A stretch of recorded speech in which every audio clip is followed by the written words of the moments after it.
ଭଲ ଅଛ ତ? ଆଜ୍ଞା ଦିଦି। ସକାଳୁ ସବୁ ଖାଇକି ଆସିଛ ତ? ଆଜ୍ଞା ଦିଦି। କଣ ଖାଇଛ ସକାଳୁ?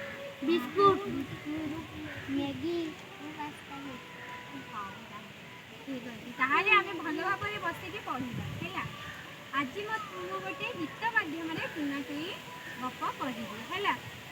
କୁହ। ଟୁନା ଟୁନି ଭାଇ ଭଉଣୀ ଆଣିଲେ ଚାଉଳ ଟୁନା ବିରି ବାଟିଲେ ଚକୁଳି କଲେ କହିଲେ ଚଟିଆ ଅନା କବାଟ ଖୋଲି କହିଲା ଟୁନା ବାଘ ମାମୁଁ ଆସ ଚକୁଳି ଚିନି ଚଟଣି ଖାଇ ଚୌକି ଉପରେ ବସ।